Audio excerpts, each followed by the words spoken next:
Shows no specifications for street shows, Mr. Mortensen. Oh, well, don't tell me our esteemed city attorney has dug up an ordinance against a little free entertainment. Oh, Fat, you haven't given anything away for nothing in your entire career. Mr. Archer, well, here's 2 tickets to tonight's performance. Down front on the aisle. First thing a man in public office learns is take a present, owe a favor. Now, Fats, just keep the noise down, huh?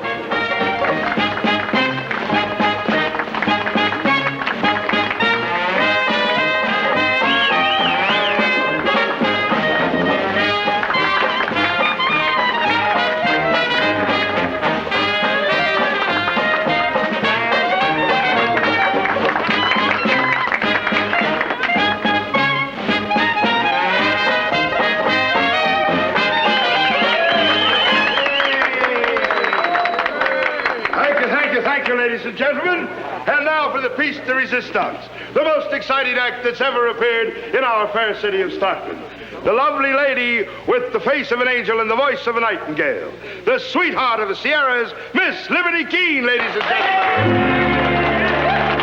She's been called the songbird of Sacramento, the golden voice of the Golden State. And you will hear that lovely voice on our stage here this evening. Let's hear something now.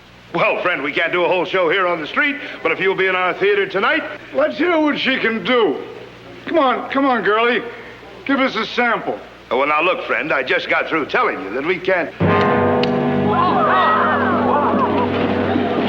You're gonna start singing a song, or do I start shooting?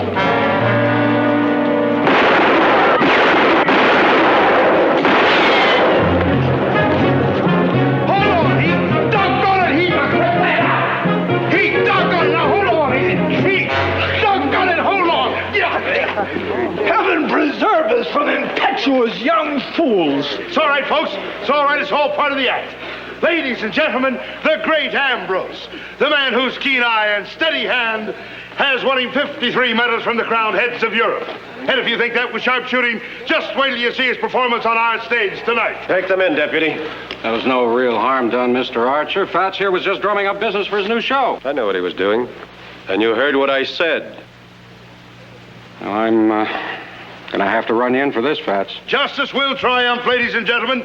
Never fear, the curtain at Mortensen's Theater will go up at 8 o'clock sharp tonight. Round up your songbird and let's go.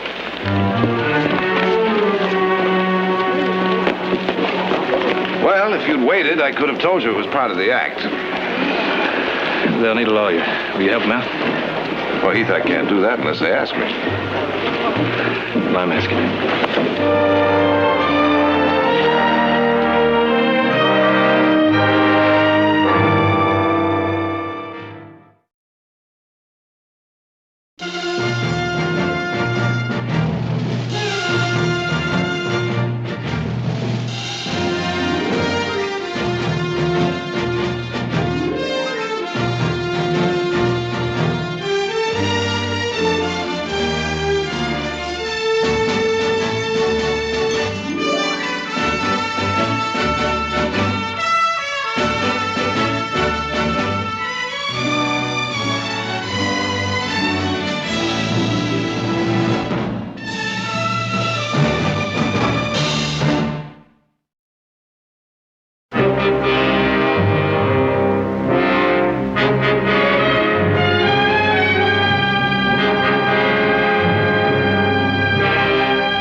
And may call it entertainment.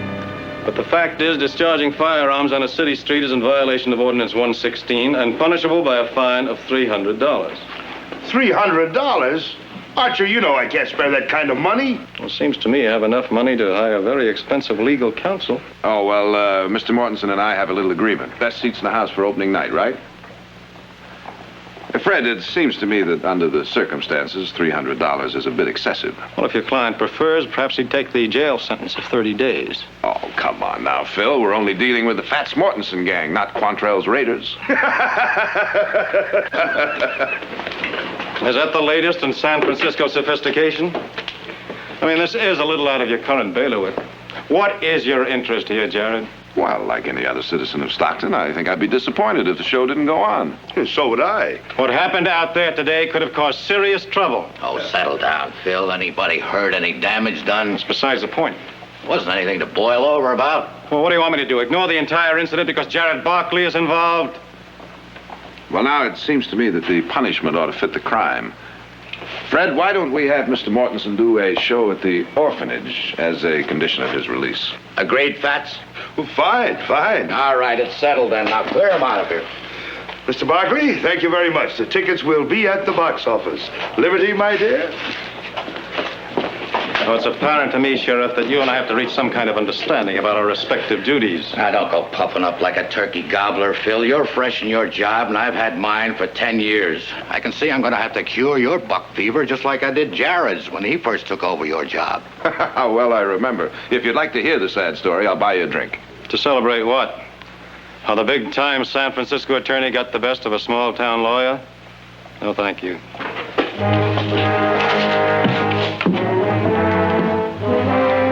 See you later, Fred.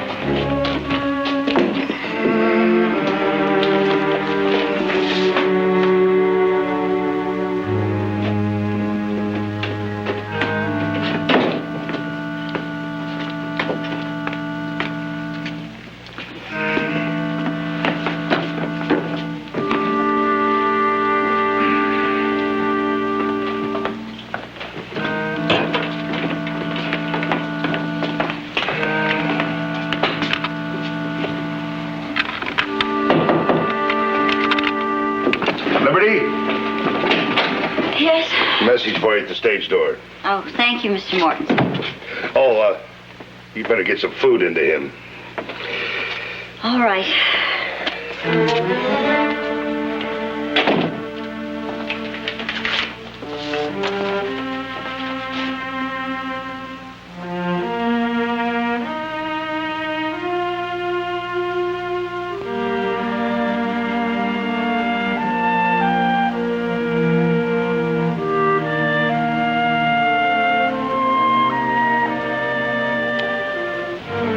To Heath Barkley, who has health, wealth, and I hope happiness. And to Liberty Keene, sweetheart of Strawberry and now of Stockton.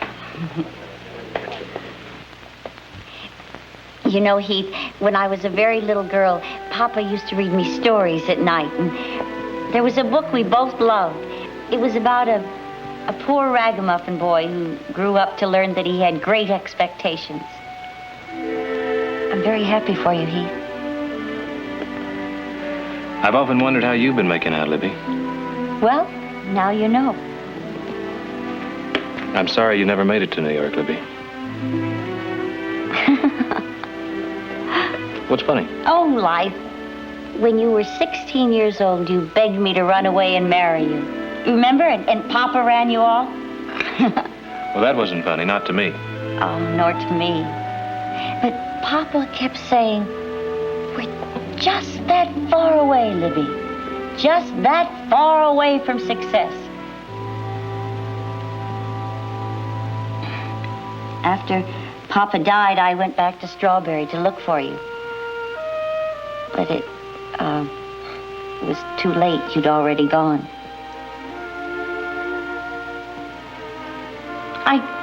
I guess everything turns out for the best. Did it, Libby? Just think, if I had run off with you that summer, why, right now, you wouldn't be a dashing, eligible bachelor entertaining actresses with champagne suppers. Well, I don't make a habit of it. The suppers or the proposals. I know that. Any other man would have arranged this whole supper just to show a girl what she missed. Not you. You're kind and concerned. It's almost as if you still cared a little. You don't stop caring about people just because you're separated. Heath, if only we could turn time back. If we could just be the way we used to be. But I guess that isn't possible. But I had tonight, and I'll always be grateful for that. That sounds like you're saying goodbye. That's right. But why? Well, I'm not sure what time the saloons close here in Stockton, but when they do, the great Ambrose will come weaving his way back to the theater. And if I'm not there... And if you're not there, what? He'll either fall asleep in a drunken stupor or be waiting up for me in a wild, jealous rage. Well, does he have a right to be jealous? He's my husband.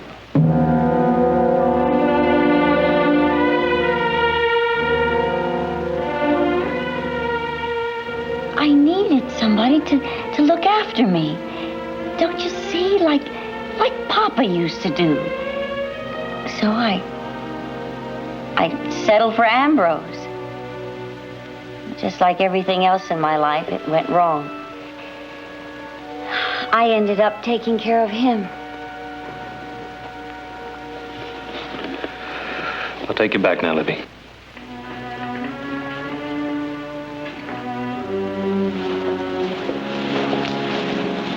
You're angry with me, aren't you?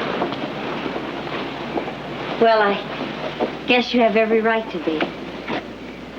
Heath, if what I did tonight seems, well, shameless to you, I'm sorry.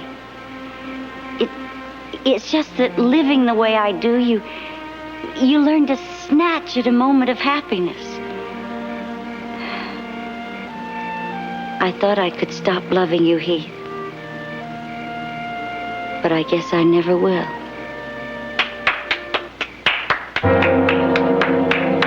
A touching reading, my dear. But then you've made a specialty of these scenes, haven't you? No, he's drunk. Not that drunk, my dear. Just remember what I told you, I never kill. I never have to. I can place a bullet so that life isn't worth living. Goodbye, Heath. Libby, I can't let you. Oh, I'll be all right. After all, where else could he find such a willing target?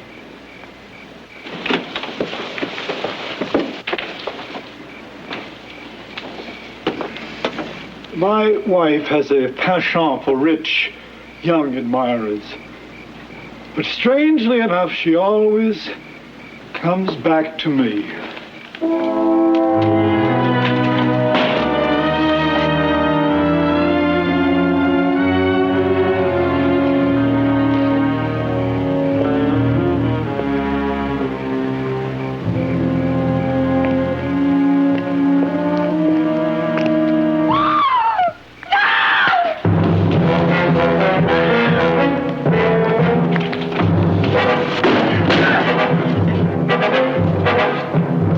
Are you all right?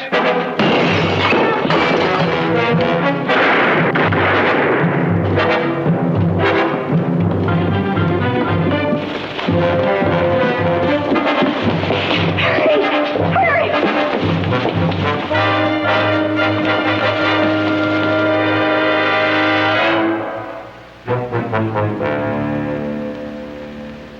I killed him. You had no choice. Don't look like that, darling. It was the only thing you could do.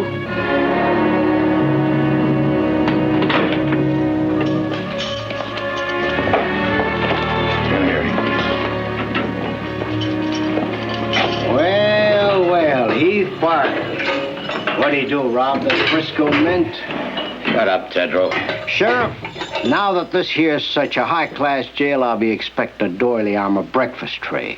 I can't help this, Heath. Rules. When Jarrod gets here, ask him if he knows a smart lawyer. You won't be needing a smart lawyer. You can get away with murder just so long as your name's Barkley. You said you knew Heath Barkley in the mining camps. That's right. How well did you know him? I told you we grew up together. We were friends.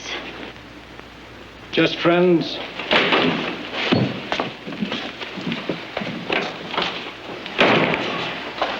What's going on here? Where's Heath? He's in a cell, Jarrod. I'm sorry. I'm sorry I had to lock him up. I apologize for treating him just like any other murder suspect. How many times do I have to tell you it was self-defense? Why won't he listen to me? Now, you remember Miss Keene by her stage name. She's the victim's wife. Heath shot her husband tonight. What makes you use the word murder? I believe I said murder suspect. At the moment, it's just a death under mysterious circumstances until the coroner's jury says otherwise.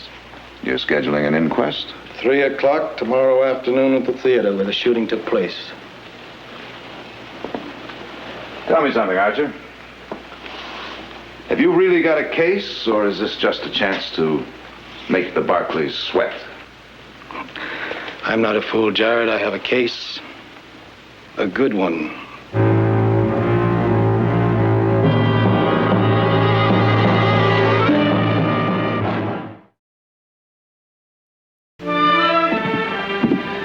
Look, just because you bail me out of jail, you don't have to follow me around. What's the matter? You object to my company? I just want to see Liberty alone. For appearance's sake, it would be a lot wiser for you to avoid any personal contact until after the inquest. Appearances be hanged. Now, I'm not letting Liberty face this alone.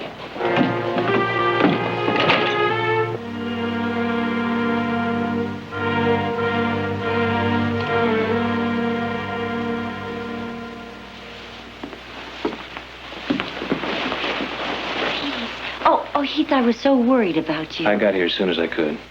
Whatever arrangement she's made, I'll take care of everything. Now, I don't want you to feel... Now, it's all settled. Now, you're coming back to the house and stay with us until this is all over. Well, thank you. I don't think I could face going back to that theater alone right now.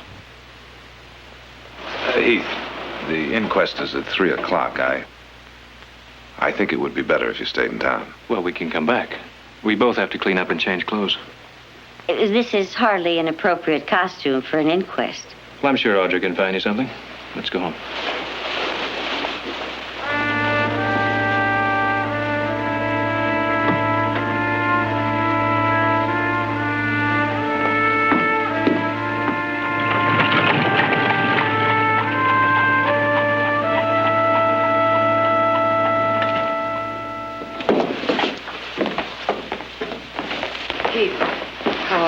I'm fine, Mother. Is it all straightened out? I'll explain later. Mother, Audra, this is Liberty Keene. I'm very glad to know you. How do you do? How do you do? I wish we were meeting under happier circumstances. I do, too. I've invited Libby to stay a few days with us. Good. I hope I'm not imposing. Not at all. Oh, what a lovely chandelier. Heath, do you remember the one back in Strawberry? The one in the hotel? You remember the bet I won for Papa?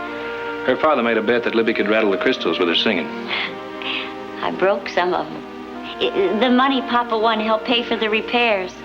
Libby, why don't you try and get some rest? Audra, would you show our guest to her room?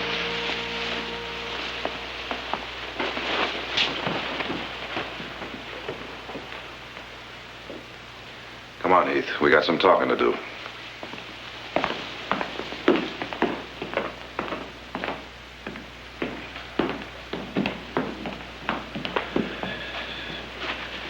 Never get arrested for murder in a pair of tied boots.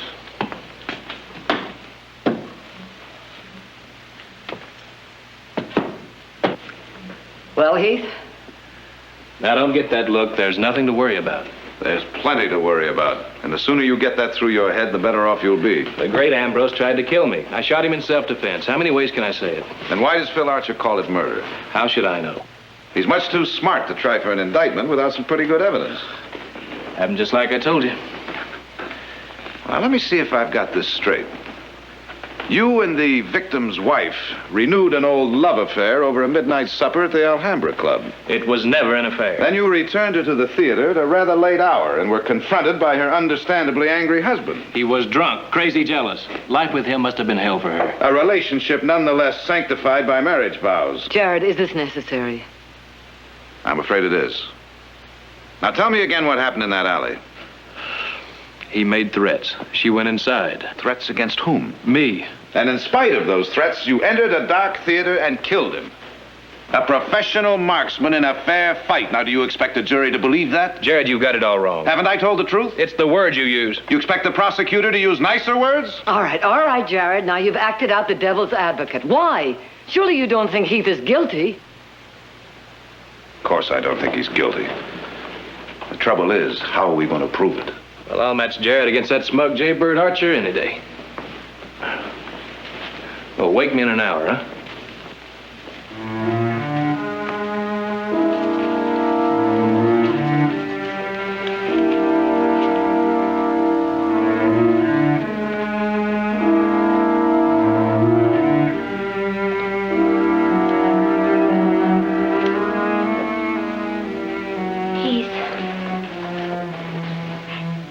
Going to be all right, isn't it?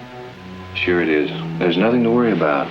And we'll tell it just like it happened, and that'll be the end of it. Libby, I was raised on trouble. It'll be all right. Trust me.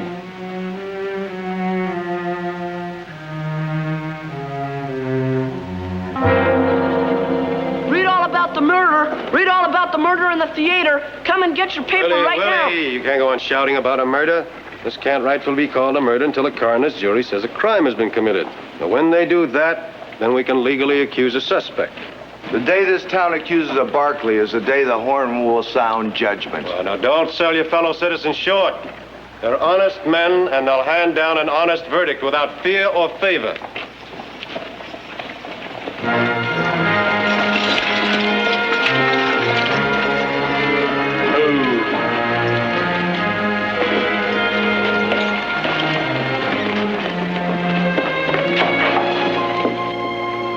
Wonder how much it will cost him to get out of this. Heath was standing right there, right where you are, with a gun in his hand. Did he say anything? He said, I killed him. I killed him. That'll be all, Sheriff. Thank you. Unless you wish to bring forward any other facts pertinent to this murder. The word murder, Mr. Archer, is completely out of order here. I stand corrected.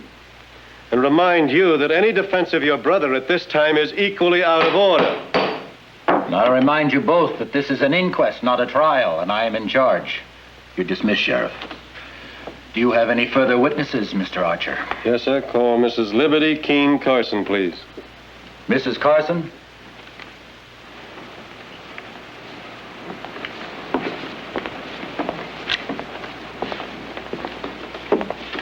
Place your hand on the book. Swear to tell the truth as you see it, so help you. I do. Now, you are Liberty Keene, the widow of Ambrose Carson. Yes, sir. Uh-huh. And the great Ambrose was billed as the world's finest pistol shot. Is that correct? That's right. Well, isn't it ironic that he should be shot dead in a fair fight? But it was a fair fight. Ambrose had a gun in his hand and was stalking Heath when I called out to warn him. Well, madam, I find it very peculiar that you should show greater loyalty to a stranger than you did to your own husband. I told you before, Heath Barkley and I are old friends. We grew up together in the mining camps. An old friend who saw nothing reprehensible about a clandestine supper with a married woman? Heath knew nothing of my marriage. I trust the prosecutor will introduce into evidence the fact that the young lady and my brother met just yesterday, for the first time in 7 years. Hardly enough time to hatch a conspiracy, gentlemen. Sir, I have no evidence of conspiracy. Only evidence of a cold-blooded murder. Well, gentlemen of the jury, I'd like you to recall the coroner's report that was read to you earlier. It stated that the witness's husband was a victim of 2 bullet wounds, one in the right arm and the second fatal one in the right temple. Now, the deed isn't very hard to reconstruct, is it? The first shot hit him in his right arm, his gun arm, preventing him from returning any fire with any degree of accuracy. Then the killer came forward and, taking careful aim, shot out his victim's life. Now, that's the way it happened, isn't it? No. No, it happened some other way. Or no, you didn't see him shoot your husband because you ran outside when the gun started going off. Well, that's it, isn't it? That's it. You were lying when you said you saw a shooting in self-defense. You didn't see anything. You didn't see anything. I told the truth. It was the truth. You told a lie. You told a lie in order to save a man about whom you were so concerned after the shooting. A man you called darling standing over the dead body of your husband. Motive for murder, gentlemen. Lust for a beautiful woman. A motive as old as original sin.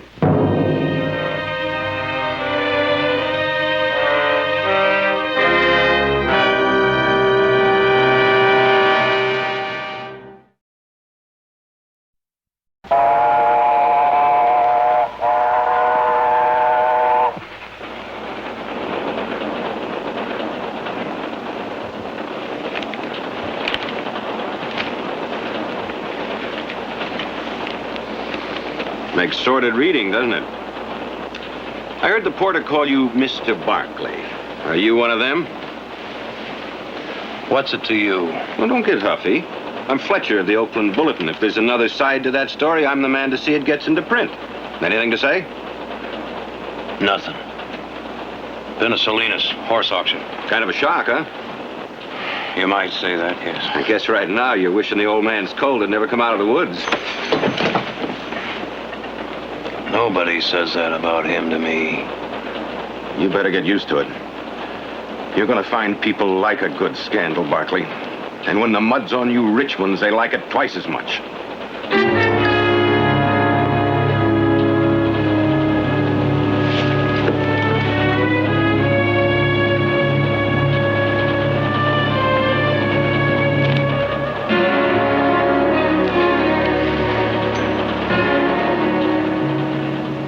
How's Libby? Is she all right? She's fine. You know, I'm glad she's got you to look after her. Libby's had a hard time all her life. Right now, there's something hurt and helpless about her. She needs somebody to take care of her. It's you we're concerned about. I left strict orders he was to have no visitors. Sheriff gave Miss Barkley special permission, them being such important people and all. Shut up, Tedrow. Yes, may I please, Mrs. Barkley? I'm sorry, Fred. I really can't understand your objections to my seeing my son. Your son is about to be tried for murder. Just because his name is Barkley doesn't give him any special consideration. Nor should it prejudice people against him. Oh? Well, are you accusing me of prejudicial behavior, Mrs. Barkley? Have you been reading the papers, Mr. Archer? Neither of us can control the free press. Not even to make it clear that half-truths have been twisted? You have one opinion, the coroner's jury had another. The newspapers are entitled to theirs. Not when they try to blame Heath for something beyond his control. The name he bears. Well, it seems to me you're unduly sensitive on that point. It's my name and I'm proud of it. I don't like seeing it smeared. Do you really believe there would be all this newspaper notoriety if a Barkley weren't involved? Would it cause statewide interest if that man Tedrow were on trial? Now, I'll overlook your doubts about my integrity, Mrs. Barkley. But let me tell you this. Your coming here didn't help his case at all. I intend to examine every word of the testimony of the widow and the defendant, and if there's any change, well, there could be an accusation of conspiracy with you as intermediary. That was not the purpose of my visit. You have my word for that. And the word of a Barkley is sacrosanct.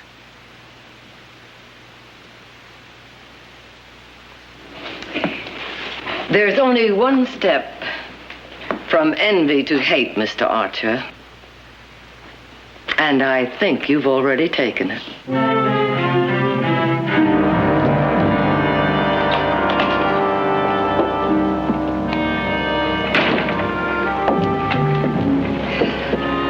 Nick, Jarrod. Oh, Mother. Hi. How is he? Oh, very calm, for my benefit. I'm afraid you can't see him. Phil Archer says no one but Jarrod can see him until the trial. Well, I just want to tell him I'm back and he had nothing to worry about, so. I'll tell him, Nick. See you both at the house. The rig is over here. Does that mean you're sure he's going to be acquitted? It means he'd no more commit murder than herd sheep. Then you Barkleys intend to stand behind him all the way. With everything we've got. You ought to be more careful with words. that could be construed as a threat to use the Barkley money, prestige, and influence to make sure your brother gets off. Well, now, I wouldn't say it quite that way if I were you. You trying to tell me what I can write? I'm trying to tell you, you misquote me, and you're going to get yourself in an awful lot of trouble. That a threat? That's a promise. Thank you for a very good quote, Mr. Barkley. I think you're going to find out you aren't so high and mighty. Nick! Nick!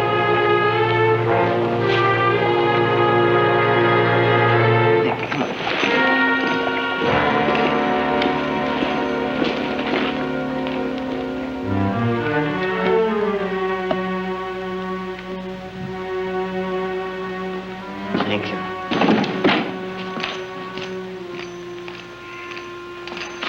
I suggest you pour yourself a drink, Nick. I guarantee you you're going to need it. Oh? Why? We have our name in the paper.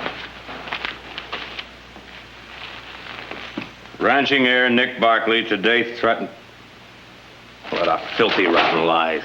How can they print lies like that about important people? Well, it's a rather involved question of semantics. Now, Nick may have only said promise to that newspaper man, but I understand he said it rather forcefully. Well, now, what was I supposed to do? Just let him get away with it? You know, your father used to say, when you wear a silk hat, you must be able to duck. Otherwise, you make yourself a target for every bobtail who can throw a rock. Now, that's the price you pay for being a Barkley. Yeah. Only in Heath's case, it could be a lot more than just rocks. It could be a rope. No, they can't. They can't do that, not to Heath. We won't let them, will we, Jarrod? Believe me, Liberty, we'll do everything we can. Jarrod, you have got to make them listen. You've got to make them understand how he was. He was cold and cruel and insanely jealous. If only I hadn't gone to see Heath that night. If I hadn't screamed after Ambrose hit me. That's why Heath came back. To help me. Now we've got to find a way to help him.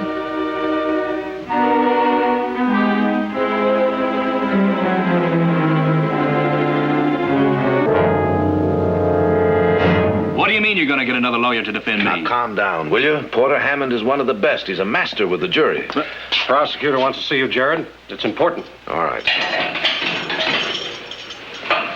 Jarrod.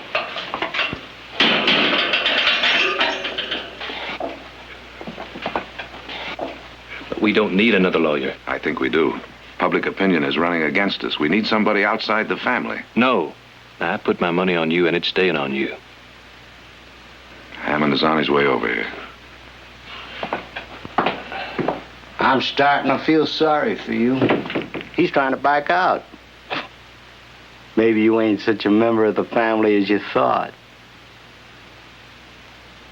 I wouldn't have believed it of you, Jarrod. I wouldn't have believed you've been so stupid. He had nothing to do with it. I told you that. Nothing to do with what? Go on, tell the big-time San Francisco lawyer what you just told me. Well?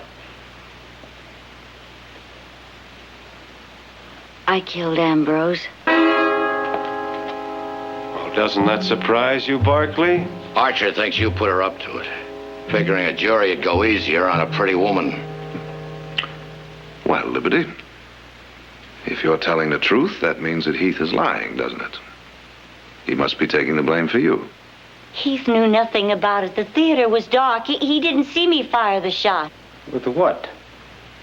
With a gun you just happened to have in your hand? The gun case was on the table. Ambrose had one. I used the other. And you claim that in the dark, with all those bullets flying around, yours was the one that killed him? I'm a very good shot. Really?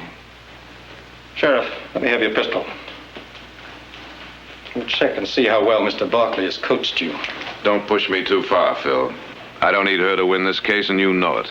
Well, just in case you're tempted, we'll put her to the test. Look, that wanted poster up on the wall. The man in the poster. Go ahead, shoot him. Now, were your hands shaking that much that night? Go ahead, it's dark. The guns are going off. Show us how you hit him. Go ahead. Go ahead, you don't have the time now. Go ahead and shoot. All right. You realize you might have gone to prison if your ability to handle a gun had been any better? You lied here, and you'll lie on the stand.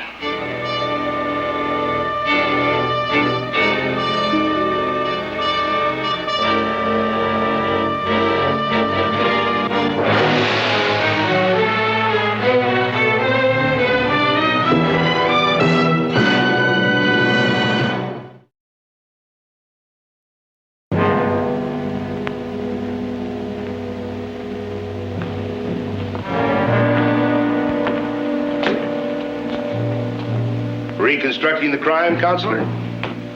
Something like that. Those are the dressing rooms, huh? Yeah. Would you mind unlocking them for me? Oh, not at all. Oh, say, by the way, if it's any use to you, Ambrose was hitting the bottle pretty hard that night. Oh, really? Yeah, I noticed it before they went on. I told her to get some food into him. Poor thing, I sure feel sorry for her. This is hers, huh? Oh, yeah, this is his right next to it. I wonder what she's going to do now. It's kind of hard on a young woman, all alone and near broke. She never could make it singing. I guess she can always go back to sharpshooting. I didn't know Liberty did any shooting. Oh, sure. Ambrose taught her all kinds of trick shots. I caught their act once a couple of years ago.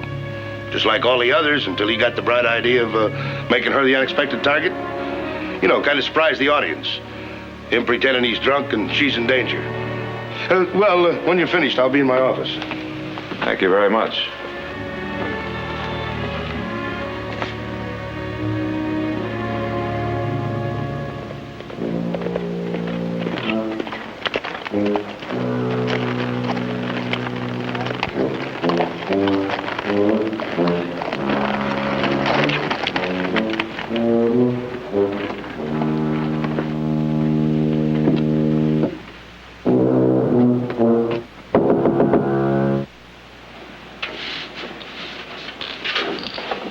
Just a minute.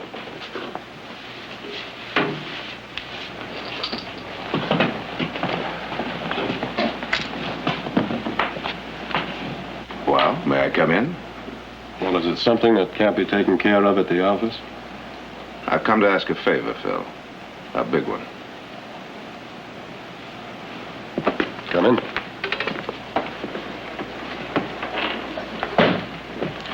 Sit down.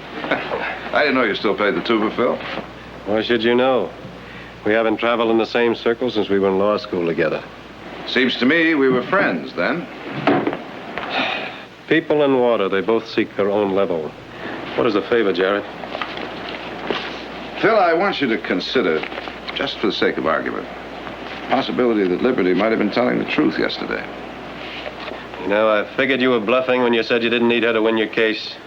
She said she was a good shot. Yeah, well, you saw how good. Good enough to be part of the act at one time. Then how do you explain what happened yesterday? Nervousness, cold feet, or possibly the expert way you drove at her. At any rate, she was at the scene of the crime, and I'm convinced she had a reason for wanting Ambrose dead. Speculation. There's no way to prove that. But there is. We can compare the death bullet with a bullet fired from Heath's gun. How? The bullet was never removed. Why not? Well, Heath was found standing over a dead man with a gun in his hand. He confessed to the killing. There was no need to mutilate the body. Phil, I want to see those bullets. I want you to agree to an order of exhumation. That's the favor. He's buried in the churchyard. That's consecrated ground. I know that, but there's legal precedent. It was ordered in San Francisco 3 months ago. But this is not San Francisco. Here in Stockton, the dead have a right to sleep undisturbed. What's more important, Phil? Respect for the dead or justice for the living?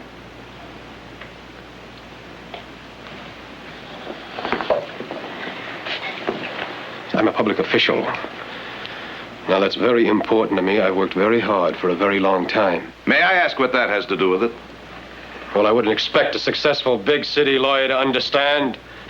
I'm only interested in justice, equal justice. What is it you resent, Phil?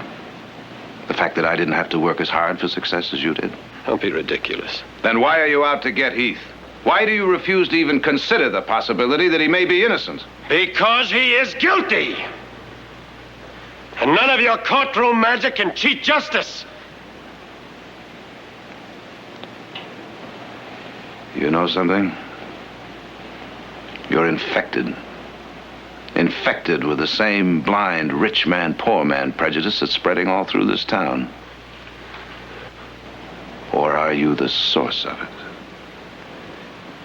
Get out of here. Go on, get out.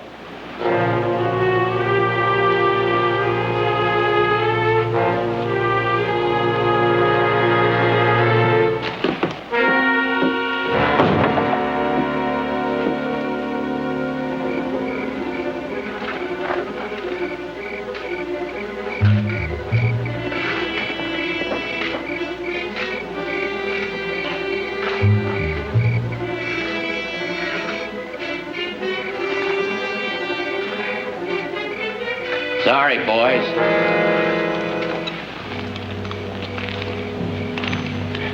You can go ahead home, Fred. And let you rob a grave? I can't do that. We've got permission. Not from Archer.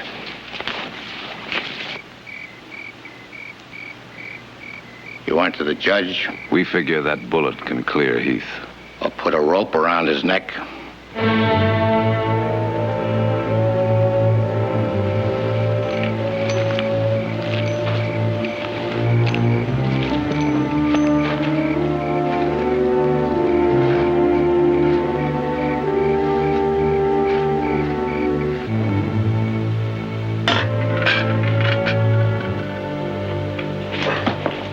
I didn't expect this kind of cooperation, Phil. I want to thank you. You're risking everything, Barkley. Your reputation, your career, and your brother's life. Libby, what are you doing here? Mr. Archer said there may be a way I could help you. Well, that isn't quite correct. I wanted you here while we conducted this experiment. You see, Mr. Barkley has a theory that it was you who killed your husband. That's a lie. She couldn't have. I wish I had. I wish it had been me instead of Heath. Jarrod, you leave her out of this. I'm afraid I can't do that, Heath. You see, bullets from the same gun have identical markings and weight. Now, we're going to compare the death bullet, the one on that scale there, with the bullet from Heath's gun. This is your gun, isn't it? That's right.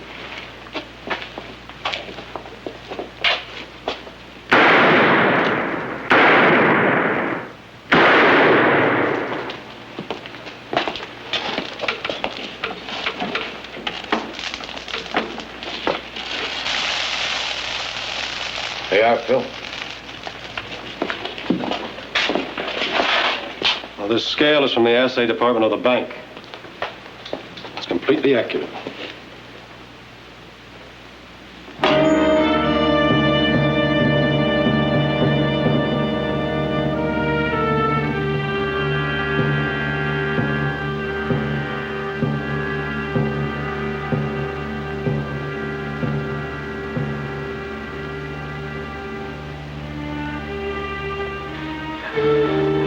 I was so sure. I was so very sure.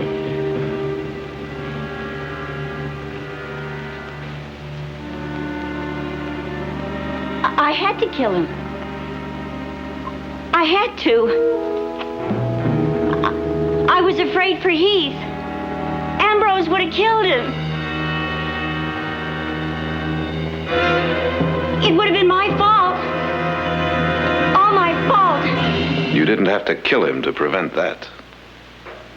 You're an expert shot, Liberty.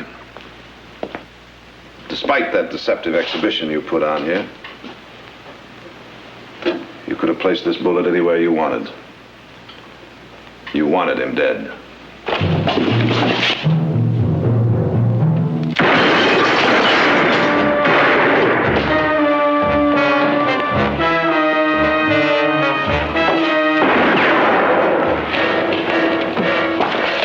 She won't shoot me.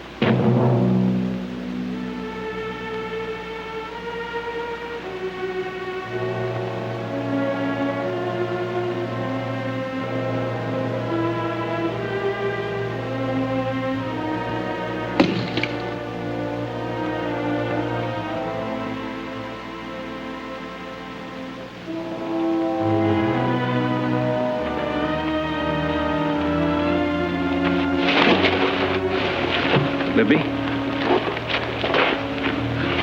Libby. I'll get a doctor. No.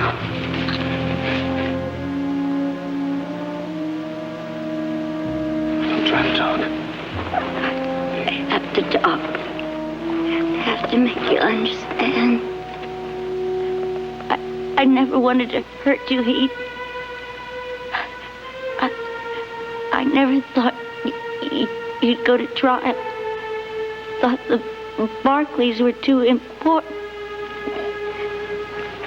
Libby, there's no need to explain. Help me, Heath.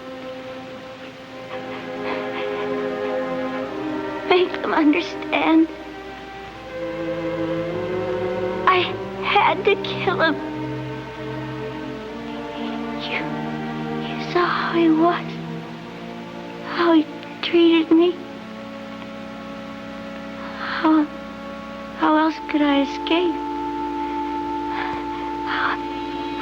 How else could I marry you? Libby.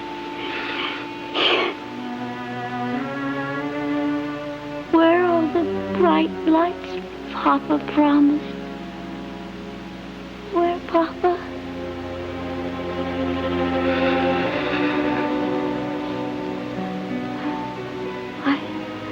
I came close, Papa.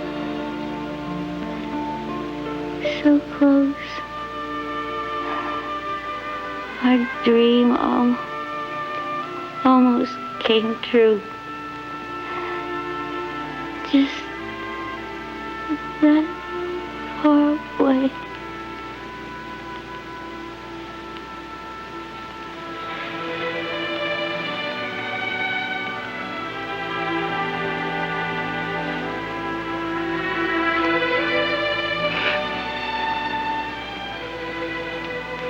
Libby?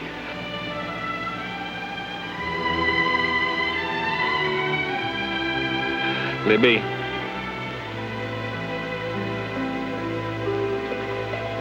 Libby.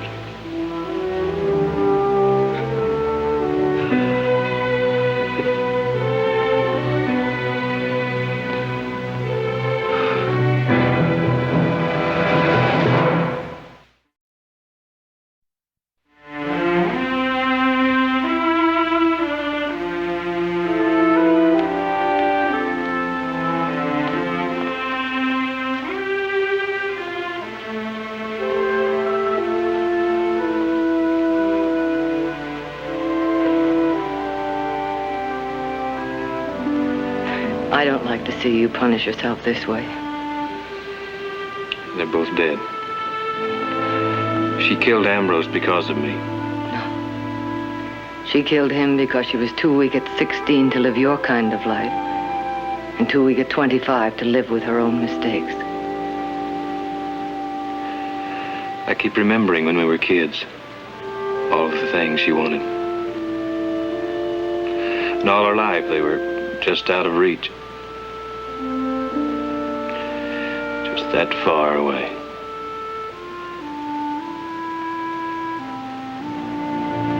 She wanted the wrong things. And she could have had so much. So very much.